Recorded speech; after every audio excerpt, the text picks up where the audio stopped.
नमस्कार, स्वागत है आपका वंदे मातरम न्यूज पर। आपके साथ मैं हूं शारदा यादव। खबरों की ओर आगे बढ़ने से पहले नजर डालते हैं आज की सुर्खियों पर।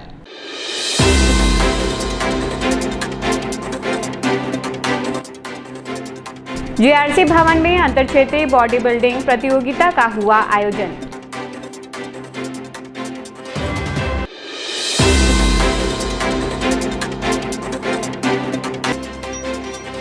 करतला में फसलों पर मंडरा रहा हाथियों का खतरा।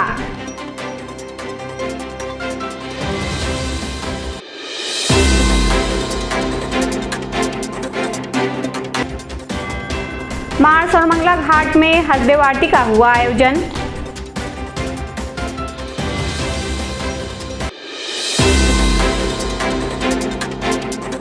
अब खबरें विस्तार से।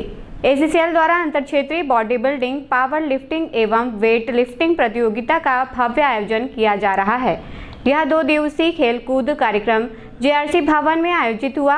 ACCL के क्षेत्रीय महाप्रबंधक राजेश कुमार गुप्ता ने बताया कि इस प्रतियोगिता में विभिन्न क्षेत्रों के प्रतिभागी अपनी ताकत और फिटनेस का प्रदर्शन कर रहे हैं। लगभग 250 से अधिक प्रतिभागियों ने इस प्रतियोगिता में हिस्सा लिया है। कार्यक्रम का उद्देश्य युवाओं में खेल भावना और शारीरिक स्वास्थ्य के प्रति जागरूकता बढ़ाना है। आयोजन स्थल पर दर्शकों में खासा उत्साह देखने को मिला। स्टाफ अधिकारी मानव संसाधन KPC ने बताया कि प्रतियोगिता में राष्ट्रीय स्तर के रेफरी बुलाए गए हैं, जिनकी निगरानी में प्रतियोगिता संपन्न कराई जा रही है।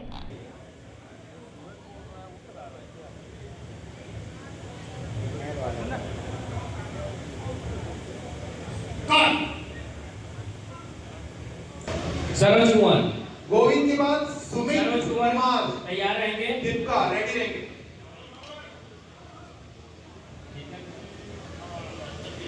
मारवेट 40।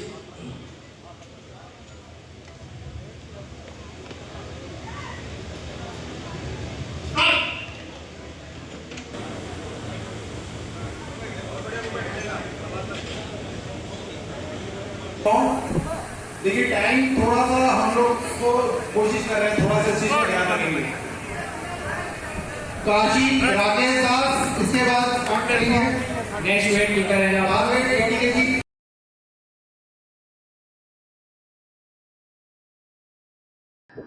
जीआरसी भवन में ये इंटर एरिया पूरी ACCL की तरफ से सभी एरियाज से 14 एरियाज से सभी खिलाड़ी आए हैं, जिसमें वेट लिफ्टिंग, पावर लिफ्टिंग का ये लगभग 250 से ज़्यादा इसमें प्रतिभागी हैं, जिसका अभी विधिवत उद्घाटन हुआ। सभी हमारे JCC स्टीयरिंग कमेटी के मेंबर्स और वेलफेयर और सिस्टा के सभी रिप्रेजेंटेटिव्स उपलब्ध वहाँ पे थे।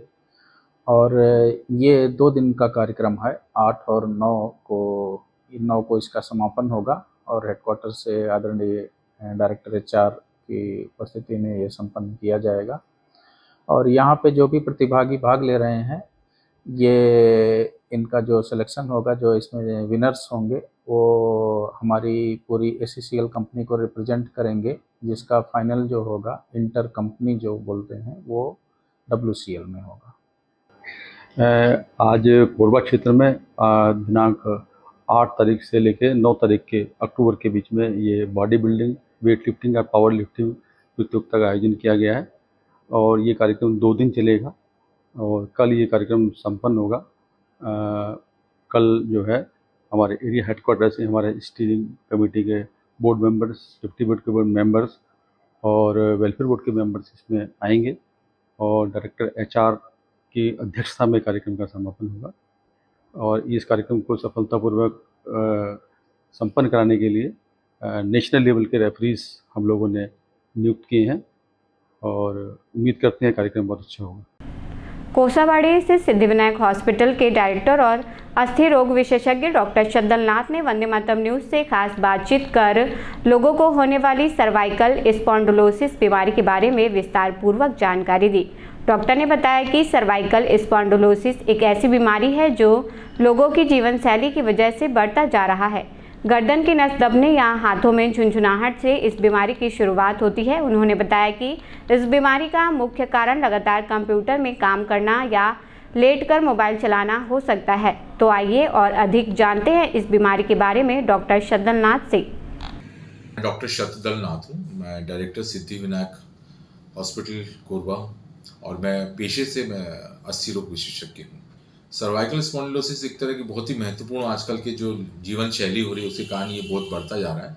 इसमें क्या होता है, गर्दन में नस दबता है और पूरा हाथ या एक हाथ या दोनों हाथ में झुंझुनाहट होती है और इनको इसमें क्या होता है कि नस दबने के कारण, और ये जो बेसिकली होता है, ये बेसिकली क्या बहुत समय तक हम लोग कंप्यूटर सिस्टम में बात करते हैं या लेट लेट के मोबाइल चलाते हैं, जो लाइफस्टाइल जो चेंजेस होते हैं इसी कारण होता है। बेसिकली इसमें हड्डियों में जो डिस्क होती है उसमें या हड्डियों के बढ़ने से नस का दबाव होता है, जिसके कारण क्या होता है गर्दन में दर्द होता है और हाथ दोनों, एक हाथ या दोनों हाथ में दर्द, झुंझुनाहट और दर्द महसूस होता है।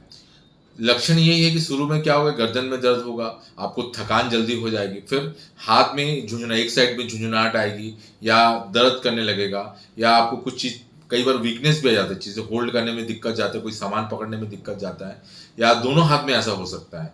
तो ये बेसिकली दर्द, झुंझुनाहट और कई बार क्या मूवमेंट्स करने में भी, शोल्डर या एल्बो मूवमेंट्स करने में भी दिक्कत जाती है। और इसके निदान के लिए सबसे पहले मेरे हिसाब से आपको पहले एक्सरसाइजेस कुछ होती हैं या कुछ फिजियोथेरेपी हो जाए। सबसे पहले तो डायग्नोसिस होता है। डायग्नोसिस तो आप डॉक्टर के पास जाएंगे, डॉक्टर आपको कुछ मेडिकेशन देंगे, बट मुझे ऐसा लगता है कि आपको पूरे टाइम में मेडिकेशन, एक्यूट फेज में आप मेडिकेशन लो, फिर धीरे धीरे कुछ एक्सरसाइजेस है, सर्वाइकल के एक्सरसाइजेस हैं, आप उन एक्सरसाइज करो। मैं कुछ एक्सरसाइज आपको डेमोस्ट्रेशन आपके माध्यम से, आपके चैनल के माध्यम से डेमोस्ट्रेट कर रहा हूँ। जैसे क्या होता है कि ये आप बैठे हुआ बैठ के सिस्टम में काम कर रहे हो, आप ये ले लो, ये हाथ ऐसे ले लो और सिर को पीछे तरफ करो, हाथ को आगे, सिर को पीछे तरफ करो। उसी तरह ये ऐसे रखो, ये गर्दन को इस साइड करो, हाथ को इस साइड करो, उसी तरह ऐसा रखो, इसको चेहरे को इस साइड करो, मतलब इक्वल एंड ऑपोजिट, और फिर ऐसा, ये सब बैठे बैठे आप कर सकते हो।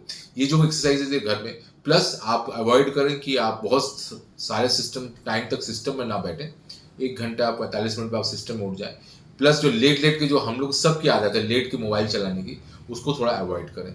तो कुछ एक्सरसाइजेस कर सकते हैं, आप लाइफस्टाइल में चेंजेस कर सकते हैं, या और थोड़ा सा आपको क्या होता है कि आप प्रॉपर न्यूट्रिशन भी लें, मतलब विटामिन डी और वो विटामिन B12 की जो डेफिशिएंसी होती है उसको भी मतलब आप पूर्ति करें।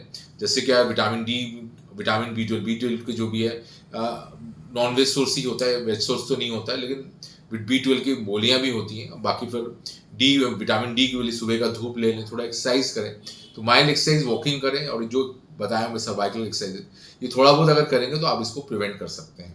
एक्चुअली क्या होता है कि ये जो शुरू में तो उतना खतरनाक नहीं पड़ता, बट नस जब दब जाता है तो आपको जो डे टू डे एक्टिविटी, उसमें आपको गाड़ी चलाना हो तो जैसे ही आप रखेंगे 2 व्हीलर पे हाथ पे, तो आपको झिंझनाने लग जाएगा, या फिर कुछ काम करने लग जाएगा तो आपको झिंझनाने लग जाएगा। तो इस तरह से जो अगर आप झिंझनाहट होती है, या फिर आपको गर्दन में कंटिन्यूसली दर्द रहेगा, जब आपने देखा होगा कई लोग सर्वाइकल कॉलर पहन के चलते हैं, तो इन सब चीज़ों को आप क्या होता है डे टू डे लाइफ में आपको जो एक्टिविटी है उसको फिर आपको अफेक्ट करता है। आप आपके रोज के काम नहीं कर पाते, आप कंसंट्रेट नहीं कर पाते, आपको सिस्टम में नहीं बैठ सकते बहुत देर तक, क्योंकि अब कई बार इसमें क्या है, सर्वाइकल में क्या है कि सिर भी घूमने लगता है। तो इन सब चीज़ों से अगर आपको बचना है तो आपको कुछ एक्सरसाइजेस जो बताएं, और जो फिर दवा गोली तो फिर बहुत बात की बात है। पहले मैं सोचता हूँ कि पहले एक्सरसाइजेस, फिजियोथेरेपी और कुछ लाइफस्टाइल मॉडिफिकेशन करके आप इससे बच सकते हैं। इसका इलाज जैसे बहुत ज़्यादा अगर डिस्क प्रोलैप्स हो जाए तो सबसे पहले जो है पहले इन्वेस्टिगेशन पार्ट रहता है, सर्वाइकल का एक्सरे कराते हैं एपीलैटरल। उसके बाद अगर लगता है कि उसमें कुछ दिक्कत हो रही है, या मतलब straightening of the cervical spine हो गया, या फिर कुछ स्पॉन्डिलोटिक चेंजेस दिख रहे हैं जिसमें कि हड्डी बड़ा वगैरह जाता है, तो फिर हम MRI करके देखते हैं। MRI में अगर डिस्क प्रोलैप्स है या नस कुछ दब रहा है, एग्जिटिंग नर्व रूट्स दब रहे हैं, सारे नर्व दब रहे हैं, तो उसके हिसाब से फिर सबसे पहले तो हम लोग दवाइयाँ देते हैं, मसल रिलैक्सेंट वगैरह देते हैं, थोड़ा बहुत और सर्वाइकल की जो ड्रग्स हैं देते हैं। अगर उससे एक्सरसाइज कराते हैं, फिजियोथेरेपी करते हैं, IFT, इंटरफेरेंशियल थेरेपी, अल्ट्रासोनिक थेरेपी, ये थेरेपी दे के अपन कोशिश करते हैं। बट अगर नहीं होगा तो फिर वो ऑपरेशन होता है, लेमिनेक्टमी, डिसेक्टमी होता है। अब उस नस जहाँ पे उसका डिस्क को निकालते हैं या जहाँ पे दबा हुआ है उसको कम करते हैं, वो बात की बात है। तो मैं सबसे निवेदन ही करना चाहूँगा कि आप उस स्टेज तक पहुँचे ही नहीं जहाँ ऑपरेट करना पड़े, बट लास्ट है कि ऑपरेशन करना, और फर्स्ट है कि आप मेडिकेशंस एंड फिजियोथेरेपी से आप इसको निदान पा सकते हैं। चारपारा कोहाड़िया में धूमधाम से रावण दहन कार्यक्रम का आयोजन किया गया। कार्यक्रम में मुख्य अतिथि जुरावन सिंह ठाकुर एवं विशेष अतिथि महापौर संजू देवी राजपूत रही। इस अवसर पर भाजपा के पार्षदगण और अन्य सम्मानित नागरिक भी उपस्थित रहे। कार्यक्रम में प्रभु श्री राम जी की सेना द्वारा आकर्षक झांकी निकाली गई। कर्म नृत्य एवं पूजा पाठ के बाद रावण का पुतला दहन किया गया। वहीं सुरक्षा व्यवस्था बनाए रखने के लिए पुलिस प्रशासन द्वारा विशेष निगरानी रखी गई थी। पुलिस द्वारा संदिग्ध लोगों की जांच कर उनके हाथों के कड़े उतरवाए गए ताकि दशहरा उत्सव परिसर में कोई अप्रिय घटना ना हो। साक्षी आओ उपस्थित नहीं है यहाँ तो कोई समस्या नहीं है। विशेष रूप से आज ये जो विजयादशमी के पावन पर्व है वो सिर्फ रावण दहन कार्य के उद्देश्य से दिए। आज हम संघ के हमारे वरिष्ठ अधिकारी बना श्री राम लगा के नारा लगा के अभिनंदन करना है। जय जय श्री राम। और पिता के अमरी जी से माता जो 1000 साल तक की ओकर प्रतीक्षा करत रही और वैसे माता के झूठा बेर खाई ओकर प्रेम और भावनात्मक प्रेम के दे धर्म के रक्षा करना ये दोनों अलग अलग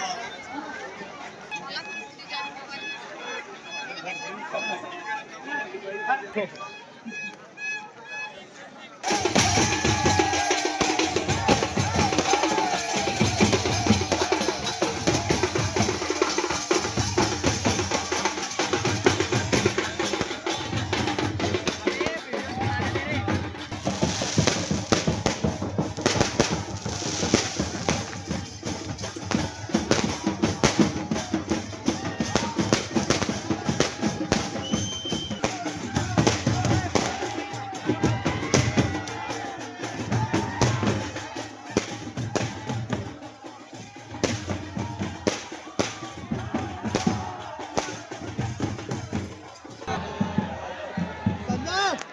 संजय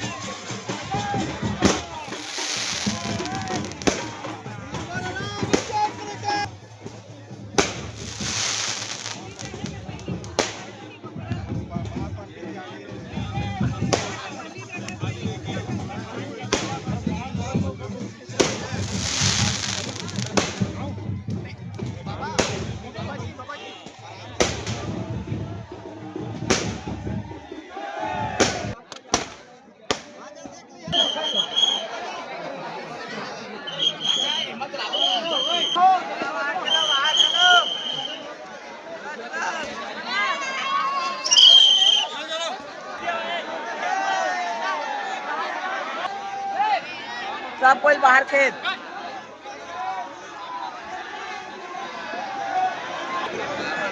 बजी बजी बम बजी अरे बम चोरी हो जाएगा भाई।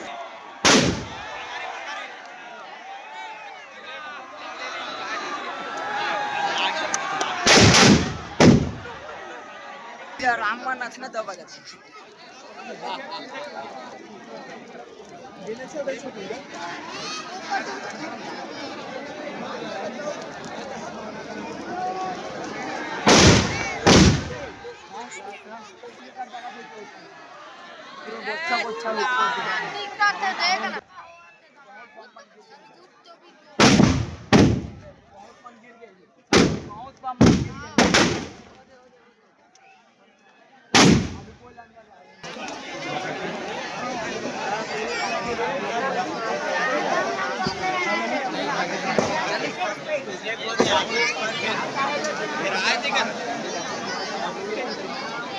आज कोहड़िया के इस पावन धरा पे आज रावण दहन के कार्यक्रम में भारी मई से खड़े है जी।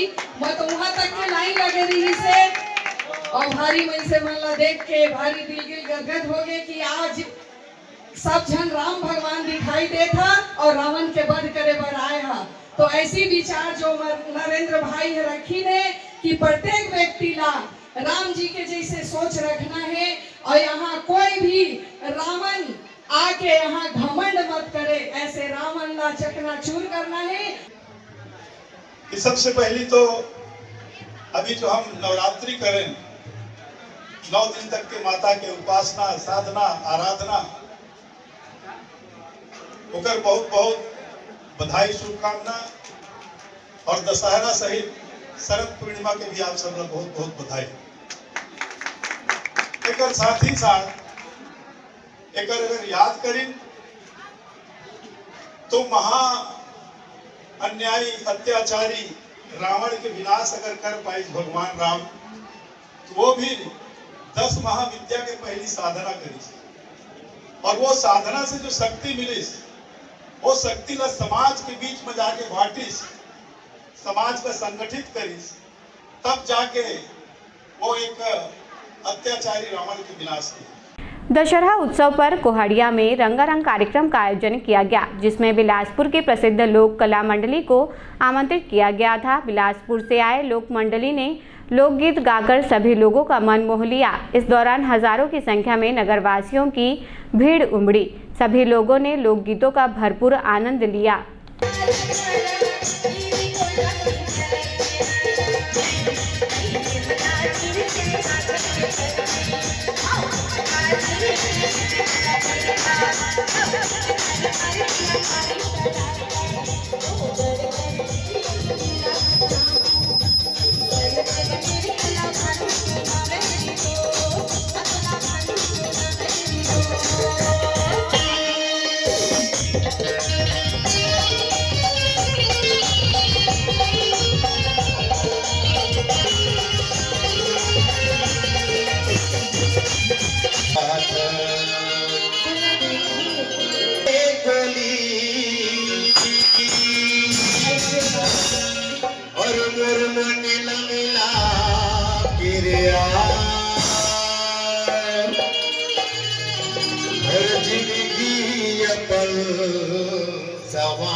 जिंदगी अपन सवारी जिंदगी अपन सवारी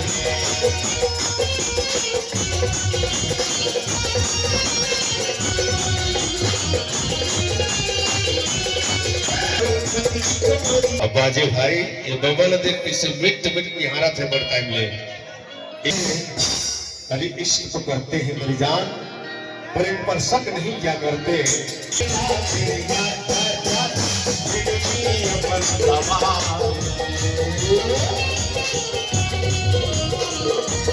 ना तब कथा वो अरे मोला दे देना दे देना माया के चिन्ह मोला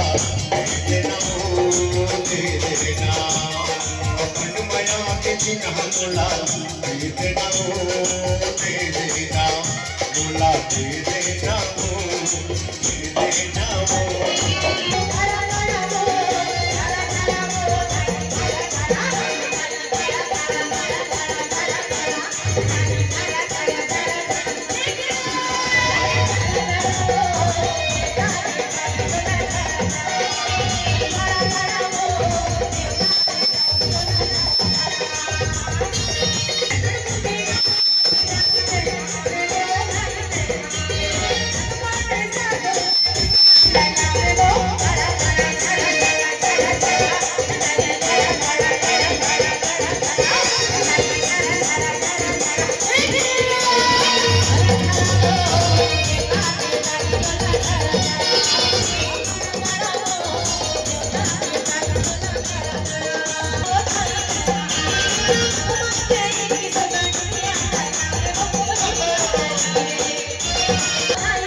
करतला परिक्षेत्र और रामपुर के जंगलों में इन दिनों हाथियों का एक बड़ा दल सक्रिय है। जानकारी के अनुसार करीब 50 हाथियों का यह दल पिछले कुछ दिनों से क्षेत्र में डेरा जमाए हुए है, जिससे आसपास के गांवों में दहशत का माहौल है।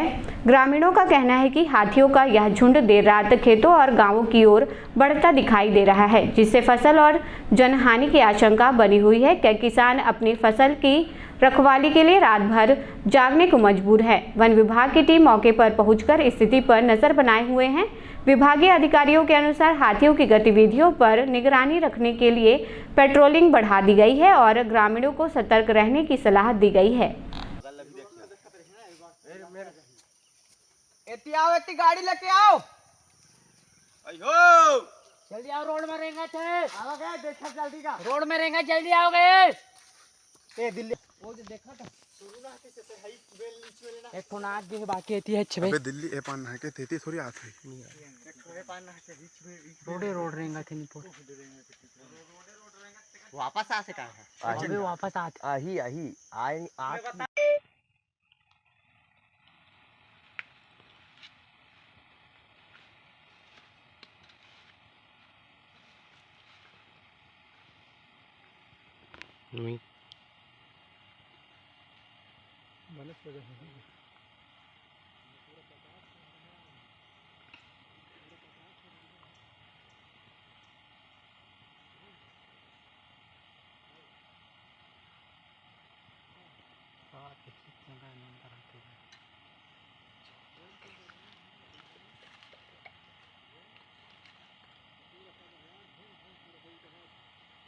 हसदेव सेवा समिति द्वारा मां सर्वमंगला घाट कोरबा में हसदेव आरती का भव्य आयोजन किया गया। कार्यक्रम में मुख्य यजमान के रूप में स्वामी भजनानंद वनवासी सेवा आश्रम केंदई की साध्वी गिरिजेश नंदनी जी तथा श्री हरिहर क्षेत्र केदार मतकुल द्वीप के संत रामरूप दास महात्यागी जी उपस्थित रहे। कार्यक्रम में जनप्रतिनिधियों की गरिमामय उपस्थिति रही। मुख्य अतिथि के रूप में नगरपालिक निगम कोरबा की महापौर संजू देवी राजपूत शामिल हुई, जबकि कार्यक्रम की अध्यक्षता जिला पंचायत कोरबा के अध्यक्ष डॉक्टर पवन कुमार सिंह ने की। विशिष्ट अतिथि के रूप में नगरपालिक परिषद दीपका के अध्यक्ष राजेंद्र सिंह राजपूत, नगर पंचायत पालिका के अध्यक्ष अजय जायसवाल तथा नगर पंचायत चुरी की अध्यक्ष पद्मनी देवांगन उपस्थित रही। इस आयोजन का उद्देश्य हसदेव नदी और क्षेत्रीय संस्कृति के संरक्षण का संदेश देना है। इस दौरान बड़ी संख्या में श्रद्धालु भी उपस्थित रहे।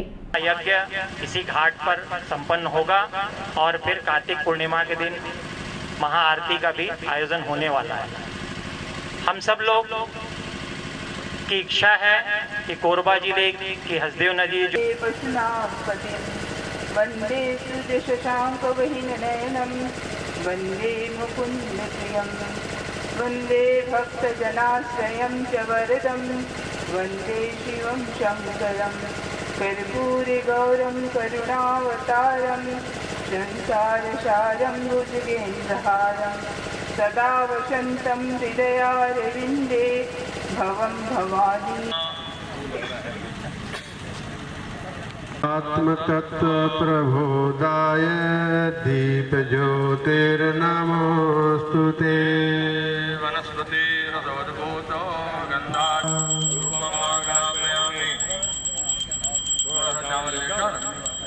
थोड़ा फूल का पोंगड़ी डाल दीजिए ऊपर में और जब चढ़ाने पर चढ़ाएंगे। ओम नैवेद्यम गृहताम देवा भक्ति में शुद्धम आत्मन्यम मुख प्रक्षालनीयम कर प्रक्षालनीयम जलम आत्मन्यम समर्पयामि।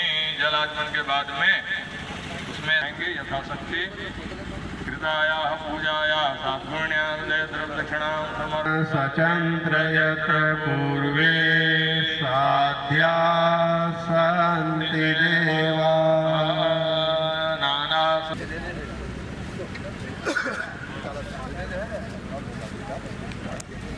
आपके सामने बैठे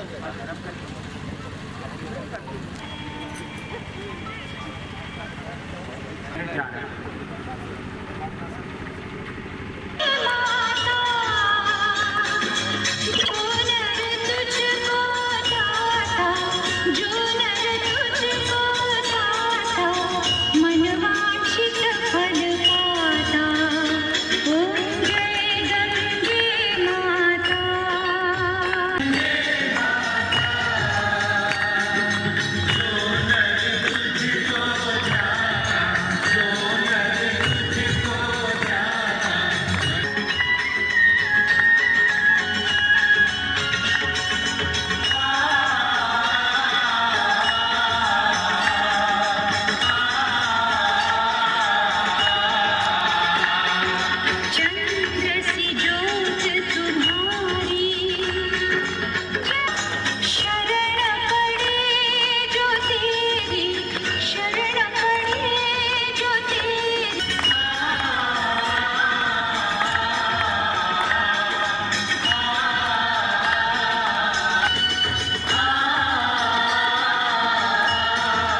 चंद्र यत्र पूर्वे साध्या शांतिरेवा ओम राजाधिराजाय हृदयसायिने नमो वयं वैश्रवणाय गुरवे समे कामान् कामकामाय मह्यं कामेश्वरो वैश्रवणः। कोई बाध्यता नहीं है, कितना ही देना है, जो आपकी इच्छा हो दक्षिणा रखेंगे हाथ में, और जो आप दक्षिणा देंगे ये जो पंडित जी मांगते हैं ये बटेगा ही, एक देने का नहीं होगा ये। अब वक्त तो चला हमारे खास और ज्ञानवर्धक कार्यक्रम बूझो तो जाने का। यहाँ आम जनता से जुड़ने का हमारा प्रयास है, जिसमें हर क्षेत्र से सवाल पूछे जाएंगे और सही जवाब देने वालों को दिया जाएगा आकर्षक उपहार।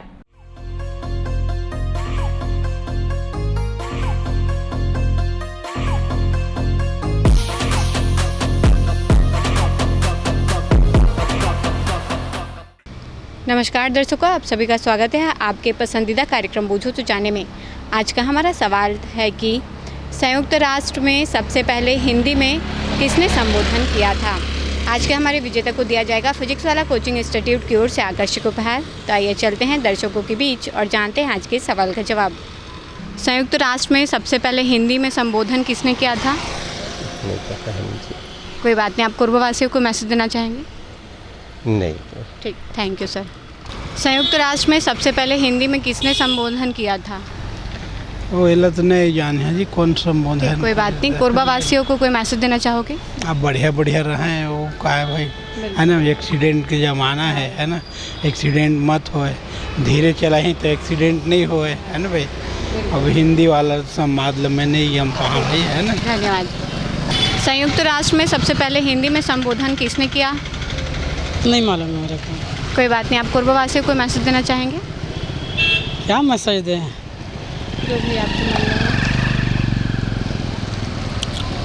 में। मैसेज में मैं क्या बताऊंगा, हम लोग अच्छा से कमा खा रहे हैं और इससे बढ़िया काम मजदूरी कर रहे हैं। ठीक है, धन्यवाद। संयुक्त राष्ट्र में सबसे पहले हिंदी में संबोधन किसने किया? पता नहीं। कोई बात नहीं, आप कोरबावासियों को मैसेज देना चाहेंगे? मैं तो खुद नया हूँ। Thank you. संयुक्त राष्ट्र में सबसे पहले हिंदी में संबोधन किसने किया था? क्या दीदी? संयुक्त राष्ट्र में सबसे पहले हिंदी में संबोधन किसने किया था, पता है? नहीं दीदी। ठीक, कोई बात नहीं, ठीक है, थैंक यू।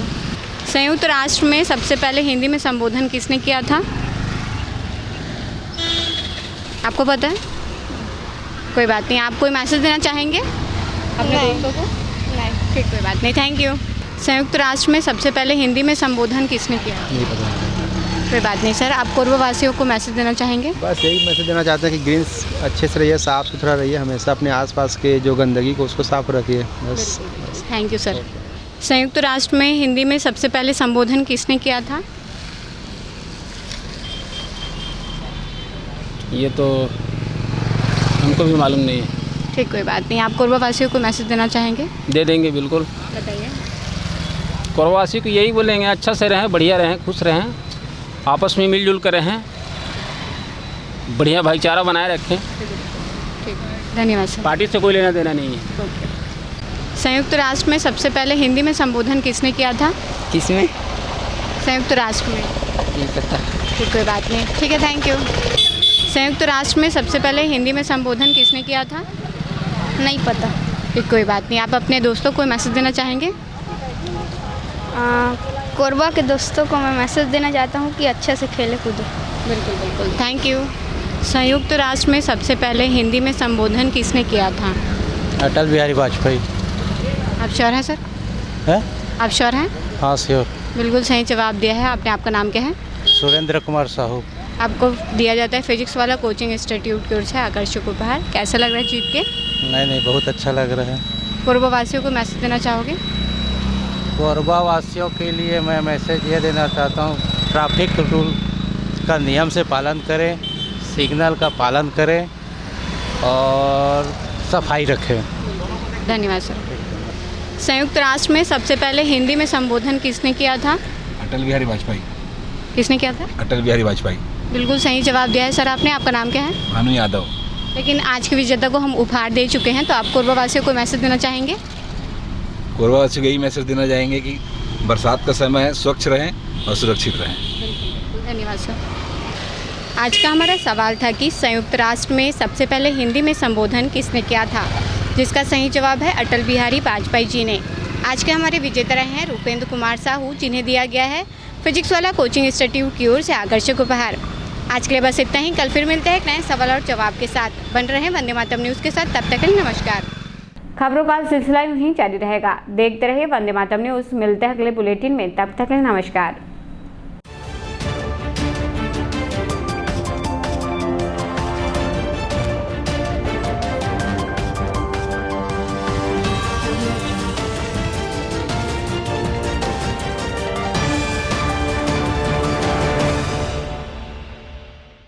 क्रॉसलैंड में आपका स्वागत है। यात्रा सिर्फ जगह देखने का नाम नहीं, ये वो पल हैं जो परिवार के साथ बिताए जाते हैं। ये वो यादें हैं जो जीवन भर साथ रहती हैं। क्रॉसलैंड हॉलिडेज अब आपके अपने शहर कोरबा में। हम आपको लेकर चलते हैं भारतवर्ष के हर कोने में। धार्मिक स्थल हों, ऐतिहासिक धरोहरें हों या रोमांचक पर्यटन स्थल। और अगर आपका मन भारत से बाहर घूमने का हो तो उसका इंतजाम भी हम पूरे दिल से करते हैं। पासपोर्ट और वीजा की सारी परेशानी भूल जाइए, क्योंकि समाधान और सुविधा सब कुछ है क्रॉसलैंड के साथ। हम सिर्फ ट्रिप नहीं बल्कि यादगार यात्राएं और रिश्तों में नई ताजगी देते हैं। यहाँ हर कदम पर मिलेगा नया अनुभव, हर मोड़ पर रोमांच और हर पल में कुछ खास, क्योंकि आपकी यात्रा हमारी जिम्मेदारी है।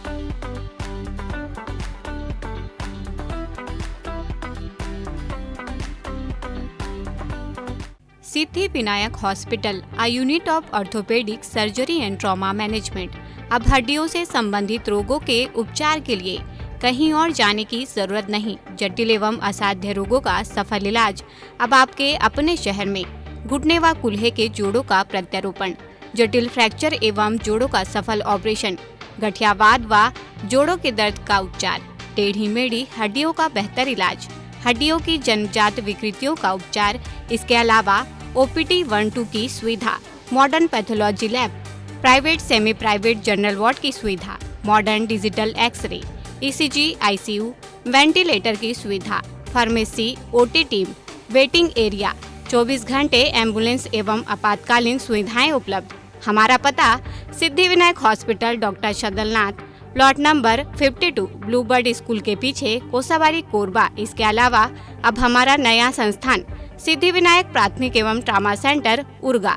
इस केंद्र में फार्मेसी, एक्सरे, पैथोलॉजी व आपातकालीन चिकित्सा सुविधा उपलब्ध है। तो संपर्क करें। मोबाइल नंबर 9993000683, 9109488443, कोरबा के लिए 8120195179, उर्गा के लिए। हेलो फ्रेंड्स, दोस्तों अगर आप भी अब 2025 में अपने घर में 3 किलोवाट यानी कि 3000 वाट का कंप्लीट सोलर सिस्टम लगवाने का प्लान कर रहे हैं या फिर लगवाने जा रहे हैं, तो आप 100% सही डिसीजन ले चुके हैं।